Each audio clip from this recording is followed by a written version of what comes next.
ഇവിടെ അവധി ദിവസങ്ങളിൽ ബ്രേക്ക്ഫാസ്റ്റ് ആയിട്ട് അല്ലെങ്കിൽ സ്നാക്ക് ആയിട്ട് ഉണ്ടാക്കുന്ന ഒരു റെസിപ്പിയാണ് നിങ്ങൾക്ക് ഷെയർ ചെയ്യുന്നത്. അപ്പോൾ എല്ലാവരും ഉണ്ടാക്കി നോക്കുക. വീട്ടിൽ എപ്പോഴുള്ള സാധനങ്ങളൊക്കെ വേണ്ടുള്ളൂ. കുട്ടികൾക്ക് നല്ല ഇഷ്ടമാവും. അപ്പോൾ ഇതെങ്ങനെയാണ് ചെയ്യുന്നതെന്ന് വേഗം നോക്കിയിട്ട് വരാം. അപ്പോൾ ഇതുണ്ടാക്കാനായിട്ട് നമുക്ക് ആദ്യം വേണ്ടത് ഒരു ബൗളിനകത്ത് 1 കപ്പ് തൈരാണ്. സാധാ നോർമൽ തൈര് തന്നെ എടുത്തിട്ടുള്ളത്. അത് നന്നായിട്ട് നമുക്കൊന്ന് മിക്സ് ചെയ്തെടുക്കണം. അപ്പോൾ അത്യാവശ്യം നന്നായിട്ട് മിക്സ് ആയതിന് ശേഷം നമുക്കിതിനകത്തോട്ട് 1/2 കപ്പ് വെള്ളം ചേർത്ത് കൊടുക്കാം. അതിലൊന്നും കൂടി നന്നായിട്ടൊന്ന് മിക്സ് ചെയ്തെടുക്കുക. ആ തൈരിൻ്റെ ഒരു കട്ട ഉണ്ടാവാൻ പാടില്ല, നല്ല സ്മൂത്തായിട്ട് കിട്ടാൻ വേണ്ടിയിട്ടാണ്. ഇനി നമുക്കിതിനകത്തോട്ട് കുറച്ച് ഇൻഗ്രീഡിയൻസ് ചേർക്കാണ്ട് ഒരു 2 ടേബിൾ സ്പൂണോളം സവാള കട്ട് ചെയ്ത് ചേർത്തിട്ടുണ്ട്. കുറച്ച് പച്ചമുളക്, കറിവേപ്പില, മല്ലിയില, അതുപോലെ തന്നെ ഒരു ചെറിയ കഷ്ണം ഇഞ്ചി. ഇത്രയും സാധനങ്ങളാണ് വേണ്ടത്. പച്ചമുളക് എരിവിനനുസരിച്ച് എടുക്കുക.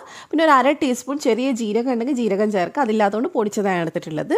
ആവശ്യത്തിനുള്ള ഉപ്പ് ചേർത്ത് കൊടുക്കുക. എന്നിട്ട് നന്നായിട്ട് നമുക്കൊന്ന് മിക്സ് ചെയ്തെടുക്കുക. ഇത് നമ്മൾ മൈദ വെച്ചിട്ടും ചെയ്യും കേട്ടോ. മൈദ വെച്ചിട്ട് ചെയ്യുന്ന ഒരു കർണാടകയിലെ ഫേമസ് ഡിഷാണ്. അപ്പോൾ നമ്മളത് ഗോതമ്പൊടി വെച്ചാൽ ചെയ്യുന്നത്. പിന്നെ ഞാൻ ഇതിനകത്തോട്ട് ഒരു 1/4 ടീസ്പൂൺ ബേക്കിംഗ് സോഡ ചേർത്തിട്ടുണ്ട്. ബേക്കിംഗ് സോഡ ചേർക്കാൻ താല്പര്യമില്ലാത്തവർ ഇതൊന്ന് ഒരു 5-6 മണിക്കൂർ റെസ്റ്റ് ചെയ്യാൻ വെച്ചതിന് ശേഷം ഉണ്ടാക്കിയെടുത്താലും മതി. പിന്നെ നമുക്ക് ഇതിനകത്തോട്ട് ചേർക്കാനുള്ളത് ഗോതമ്പൊടിയാണ്. ഞാൻ 1 കപ്പ് ഗോതമ്പൊടി ചേർത്തിട്ടുണ്ട്. അതിൻ്റെ കൂടെ തന്നെ ഞാൻ ചേർക്കുന്നത് 2 ടേബിൾ സ്പൂൺ അരിപ്പൊടിയാണ്. ഇടിയപ്പത്തിനൊക്കെ എടുക്കുന്ന പൊടിയാണ് കേട്ടോ. ഇനി നന്നായിട്ട് മിക്സ് ചെയ്യുക. അഥവാ നിങ്ങളെടുത്ത തൈര് ലൂസാണെങ്കിൽ ചിലപ്പോൾ 1 കപ്പ് ഗോതമ്പൊടി മതിയാവില്ല. അപ്പം നോക്കിയിട്ട് വേണമെങ്കിൽ ഇത്രയും കൂടെ ചേർത്ത് കൊടുക്കുക. എന്നിട്ട് കൈ വെച്ച് നന്നായിട്ട് മിക്സ് ചെയ്യുക.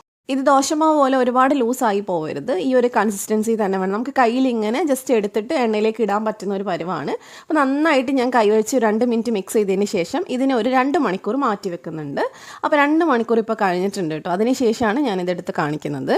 അപ്പോഴാണ് നല്ല ഫ്ലഫി ആയിട്ട് നമുക്ക് കിട്ടുക. നമ്മൾ കൈ വെച്ച് ഇങ്ങനെ മിക്സ് ചെയ്തുകൊണ്ട് തന്നെ ഓൾറെഡി മാവ് നല്ല ഫ്ലഫി ആയിട്ടുണ്ടാവും. റെസ്റ്റ് ചെയ്യാൻ വെക്കുമ്പോൾ കുറച്ചും കൂടി നന്നാവും. അപ്പോൾ ഈ സൈഡിൽ നിന്ന് ഇതുപോലെ കുറച്ച് എടുത്തിട്ട് എണ്ണയിലേക്ക് ഇങ്ങനെ ഇട്ട് കൊടുക്കുക ചെയ്യുന്നത്. അപ്പോൾ ഇടുമ്പോൾ നോർമലായിട്ട് നമ്മൾ അതിൽ ബേക്കിംഗ് സോഡ ചേർത്തുകൊണ്ട് തന്നെ റൗണ്ടായിട്ട് ഇങ്ങനെ ബോൾസ് മാതിരി വരും. അപ്പോൾ എണ്ണ നന്നായിട്ട് ചൂടായതിന് ശേഷം വേണം നമ്മൾ ഇതിനകത്തോട്ട് മാവിട്ട് കൊടുക്കാനായിട്ട്. ഇത് കർണാടകയിൽ ഗോളി ബജി എന്ന് പറയും കേട്ടോ. അത് നമ്മൾ ഗോതമ്പൊടി വെച്ച് ചെയ്തേ ഉള്ളൂ.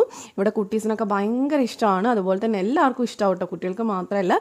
ഇതിൻ്റെ കൂടെ നമ്മൾ നോർമൽ ഉണ്ടാക്കുന്ന ഒരു തേങ്ങാ ചമ്മന്തി, അതാണ് ഇതിൻ്റെ കൂടെ നല്ല കോമ്പിനേഷനായിട്ട് വരിക. അപ്പോൾ ഒരു സൈഡ് റെഡി ആകുമ്പോൾ നമുക്ക് അതിനൊന്ന് തിരിച്ചിട്ട് കൊടുക്കാം. ഒരുപാട് സമയമൊന്നും വേണ്ട, പെട്ടെന്ന് തന്നെ റെഡി ആയിട്ട് കിട്ടും. ഇത് സാധാരണ ബ്രേക്ക്ഫാസ്റ്റ് ആയിട്ട് ഉണ്ടാക്കാറുണ്ട്. പിന്നെ ചില ആൾക്കാർക്ക് ബ്രേക്ക്ഫാസ്റ്റിൽ ഇങ്ങനെ എണ്ണക്കടികൾ കഴിക്കാൻ താല്പര്യം ഉണ്ടാവില്ല. അങ്ങനെയുള്ളവർ സ്നാക്കായിട്ട് ട്രൈ ചെയ്ത് നോക്കിയാൽ മതി. അപ്പോൾ 2 സൈഡും റെഡി ആയിട്ടുണ്ട്. ഇനി നമുക്ക് ഇതെടുത്ത് മാറ്റാം. അപ്പോൾ ചൂടോടെ തന്നെ ഞാൻ ഒരു നോർമൽ ചട്നിയുടെ കൂടെ, കോക്കനട്ട് ചട്നിയുടെ കൂടെ ഇത് സെർവ് ചെയ്യാണ്.